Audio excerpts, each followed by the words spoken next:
Certa feita, em uma cidade muito importante, atendendo a filha, chegou um senhor e me estendeu as mãos e disse assim: o que é que minhas mãos lhe dizem? Eu digo assim: meu Deus, essas mãos têm que falar, porque eu tenho que dar uma resposta, porque o povo arranja situações incríveis pra gente. Quando eu não tenho jeito, eu dou uma chavierinha, eu digo assim: que beleza. O povo gosta, mas eu não disse nada. Eu então olhei e disse assim: meu Deus, diga depressa, diga, nada. Aí Joana me socorreu: segure-lhe as mãos. Eu segurei. Quando eu segurei, ela, Joana, me disse: fale-lhe que são mãos inocentes. Ele está a ponto de um suicídio.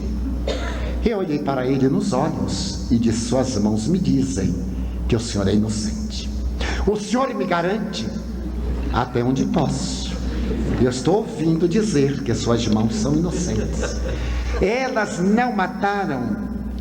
Pelo que eu ouço, não mataram. Seu Divaldo, o senhor tem ideia do que está me dizendo? Eu digo: ainda não tive ideia. O senhor me fez a pergunta, eu estou respondendo, mas não deu tempo de pesar. Eu lhe afianço que estou ouvindo que suas mãos não cometeram crime. Senti-lhe as mãos geladas e trêmulas, suarentas. Ele me disse: eu sou professor de tal doutrina na área médica e ensino aqui na Faculdade de Medicina da Universidade Y. Eu sou especialista em pulmologia. Sou um homem muito rico, mas papai era muito rico. Éramos uma família, meus pais, eu e meu irmão. Papai fumava muito e terminou sendo vítima de um grave problema pulmonar, de um enfisema. Eu era seu médico. Há menos de um mês, ele teve uma grande crise e eu lhe dei um remédio específico, um vasodilatador. Mas ele teve uma parada cardíaca e morreu. Alguns dias depois, mamãe, fulminada pela dor, acusou-me que eu houvera assassinado o papai para mais rapidamente entrar na herança. E a ela uniu-se meu irmão. E eles agora vão mover um processo contra mim. Eu estou desesperado. Mamãe disse que eu matei papai, mas ela disse com tanta segurança que eu perdi a minha credibilidade perante mim mesmo. Estou em dúvida, seu Divaldo. Minhas mãos mataram meu pai? E Joana me disse: de maneira nenhuma. Eu digo: olha, ouço que são mãos inocentes. Que fazer? Eu digo: já que as suas mãos são inocentes, o senhor contrate um criminalista, já que é rico, procurando os melhores do Brasil. O senhor não vai lutar contra sua mãe, que está doente, mas tem o direito à sua defesa. Certamente vão fazer um trabalho de necrópsia, vão retirar o cadáver, vão pesquisar. Eles já fizeram, ainda falta o resultado. Ele diz: então fique em paz, aguarde o resultado, contrate o criminologista e então o senhor será defendido. Mas eu serei considerado inocente? Eu digo: eu não posso imaginar. Mas eu acredito que sim. E se não for, isto não é importante. Você estará resgatando uma velha dívida, mas estará em paz consigo mesmo. Não obstante, pressinto que o senhor será inocentado, porque me parece que o senhor é um homem cumpridor dos seus deveres. Falei-lhe, e ele me disse: seu Divaldo, é uma lástima, eu sou materialista. Agora que o senhor foi tão gentil comigo, eu gostaria de remunerá-lo pelo tempo que o senhor perdeu. Quanto eu lhe poderia dar? Eu digo: olha, meu filho, meu preço é muito caro. Seu Divaldo, eu sou rico. Não sei se o suficiente para me pagar. Diga-me quanto. Eu apanhei na mesa um livro dos Espíritos e disse: aqui está meu preço. Leia-o com ponderação. E se algum dia nos encontrarmos, o senhor me dirá que eu leio e me dirá alguma coisa que ele tem. Eu tenho a obrigação de o conhecer e eu saberei se o senhor leu ou não e se é um bom pagador. Ele diz: mas é isso, eu irei começar a lê-lo agora. Eu digo: sem pressa, porque o senhor irá ler, depois irá estudar e depois parar dele. O seu relicário diário, o seu vademecum cotidiano. Ele me abraçou banhado de lágrimas e se foi.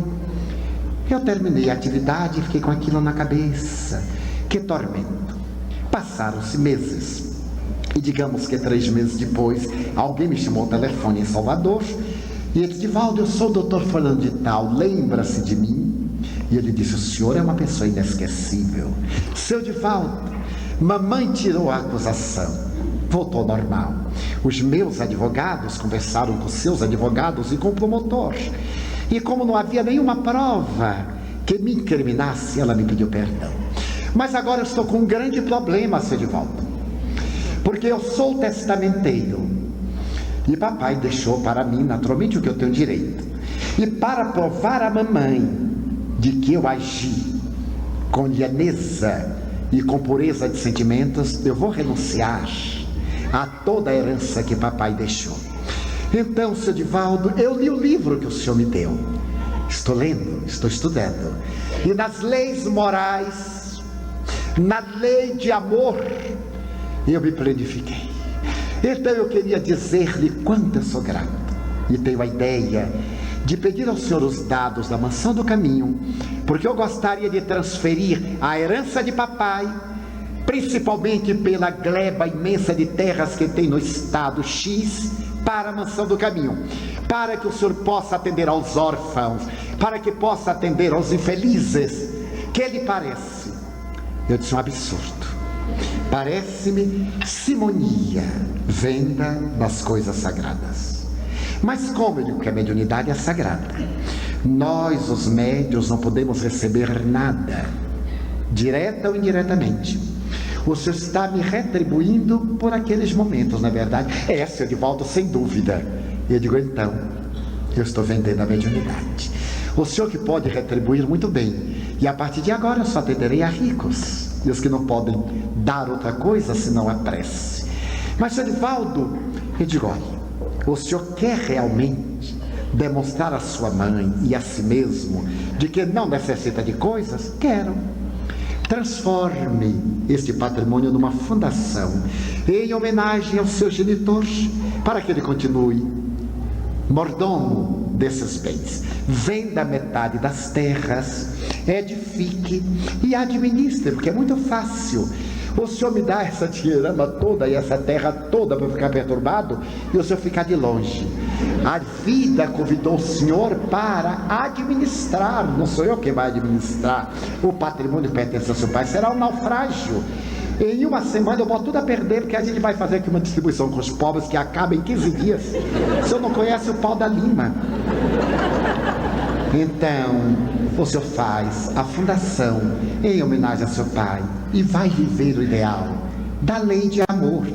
Mas, senhor Divaldo, eu não tenho condições a adquiri-las pelo exercício. O senhor começará colocando uma criança órfã dentro de casa aos fins de semana, vai ao bairro, torna-se padrinho de algumas crianças, constrói uma creche, depois o senhor constrói uma oficina, depois o senhor se muda para lá, porque esse negócio de morar longe e ir lá para dizer aos outros o que é que deve fazer é muito cômodo, mas morar 24 horas para todo mundo perguntar como é que vai fazer é diferente. Ele diz: mas será? Eu digo: é uma proposta que está na lei de amor. Ele disse: vou pensar. Meses depois, seu Divaldo, eu vendi uma parte dos terrenos e nós vamos construir. O senhor virá a inauguração? Também não posso, porque está dentro daquele esquema. O senhor faz se eu. E mais tarde, quando tiver problema, que o senhor vier buscar solução que eu não tenha, o senhor vai dizer que se decepcionou com o espiritismo, que se decepcionou comigo e que entrou numa canoa que não era a sua barca. Eu não creio que vai inaugurar. O senhor inaugura. Faça uma coisa modesta, não faça uma festa. O mundo está cansado de festas, de festejadores e de trovadores, mas está carente de trabalhadores. Passaram-se os anos, ele construiu uma obra social, aposentou-se da universidade, está morando na obra social que tem o nome do seu genitor, e quedem-se pasmados. A mãe dele foi morar lá e está sendo avó da criançada toda. Então, a melhor maneira de nós ajudarmos o nosso próximo, quando nos vem pedir socorro, é estimulá-lo a que faça o que ele deve fazer e ficarmos livres e desembaraçados, porque os pobres, disse Jesus, vós sempre tereis, mas a mim não. Pessoas, problemas, sempre teremos. E é necessário estarmos livres para ajudar a todos e não pertencer a ninguém.